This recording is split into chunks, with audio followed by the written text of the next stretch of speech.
Bismillah wassalatu wassalamu ala Rasulillah wa ala alihi wa sahbihi wa mawalah, amma ba'd. Sidang hadirin, tuan-tuan dan puan-puan sekalian, berbicara tentang isu pemecatan Datuk Hassan Ali daripada PAS baru-baru ini, isu yang saya kira isu nasional, isu yang saya kira isu yang sangat kontroversi. Bahkan di sana mungkin ada pendapat-pendapat yang positif dan juga pendapat-pendapat yang negatif terhadap pemecatan beliau. Saya ingin memberikan pandangan terhadap isu tersebut dari perspektif Islam itu sendiri. Apabila kita melihat PAS yang telah mencanangkan zaman berzaman, usaha mereka adalah, matlamat mereka adalah untuk memartabatkan Islam. Asas perjuangan mereka adalah Islam. Sumber mereka adalah Al-Quran dan Sunnah. Mereka berusaha berjuang untuk menegakkan hukum Allah Subhanahu Wa Taala di atas muka bumi. Ini satu asas dan dasar perjuangan yang baik. Alhamdulillah.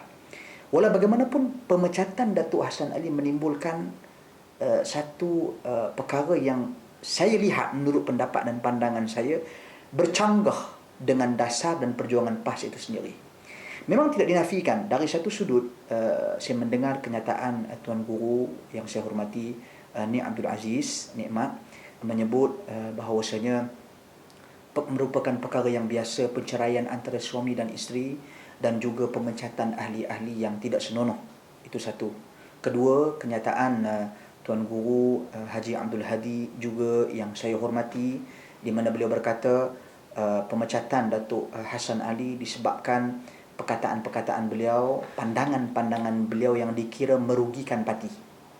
Jadi ini dua perkara yang saya kira masyarakat semua perlu lihat dan perlu celik mata dalam memahami isu sebenar pemecatan Datuk Hassan Ali. Satu, kenyataan tidak senonoh.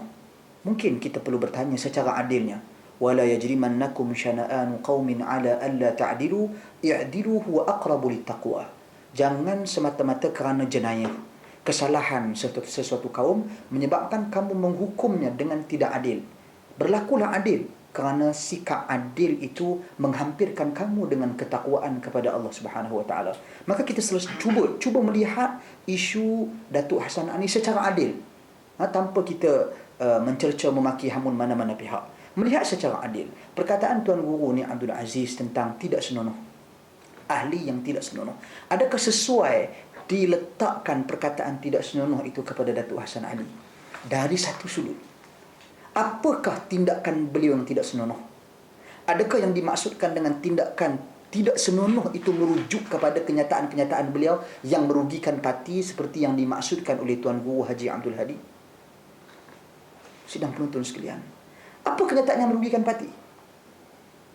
Adakah tindakan beliau menjelaskan prinsip-prinsip beliau, ketegasan beliau dalam isu-isu agama, ketegasan beliau dalam isu murtad, ketegasan beliau dalam isu arak, ketegasan beliau dalam melarang rakyat Malaysia daripada menyertai demonstrasi 901, pandangan-pandangan beliau terhadap Datuk Seri Anwar Ibrahim, itu merupakan perkara yang merugikan PAS, itu perkara yang merugikan perjuangan Islam. Kita fikirkan hal yang seperti ini. Ini perlu difikirkan dengan iman, perlu difikirkan dengan takwa. Bukan bertujuan untuk melaga-lagakan antara mana-mana pihak, antara PAS dan Datuk Hassan Ali dan pakatan itu sendiri. Tapi saya kira apabila kenyataan-kenyataan seperti ini disebarluaskan, rakyat perlu mengetahui kebenarannya. Rakyat perlu melihat dan memahami isu yang sebenar yang dihadapi pada hari ini. Maka kita katakan di sini penghormatan kepada Tuan Guru Nik Aziz, kepada Tuan Guru Haji Abdul Hadi, begitu juga kepada Datuk Seri Anwar Ibrahim dan mereka-mereka yang lain. Dari sudut kita katakan kredibiliti mereka, itu soal yang kedua. Saya bercakap tentang soal mengapa Datuk Hassan Ali dipecat. Jadi saya kira apabila berlaku perkara seperti ini, ia agak bercanggah dengan perjuangan PAS selama ini atas asas Islam, hanya semata-mata untuk menjaga sentimen parti-parti yang lain, untuk menjaga sentimen Pakatan Rakyat itu sendiri. Mereka sanggup mengenepikan pemimpin mereka ataupun pejuang mereka yang selama ini bertegas dalam mempertahankan Islam, dalam memperjuangkan Islam secara telus, secara terbuka, tanpa ada sebarang kecenderungan. Boleh lihat kenyataan Datuk Hassan Ali apabila beliau sendiri mengatakan bahawasanya, saya kalau nak bertanya kepada saya nak dilantik menjadi Perdana Menteri, saya akan kata Tuan Guru Ni Abdul Aziz. Jadi jelas beliau begitu telus dalam menyampaikan perkataan-perkataan beliau. Begitu juga kata beliau, kalau Ni Aziz itu sudah agak uzur usianya, uzur keadaan kesihatannya, beliau mencadangkan Tuan Guru Haji Abdul Hadi Awang. Jadi saya kira perkara yang seperti ini perlu dinilai dengan adil. Kerana saya melihat dua-dua pihak. Satu pihak mungkin melihat peluang dari sudut politik, mileage politik parti tertentu, di mana Hassan Ali keluar daripada PAS, mileage.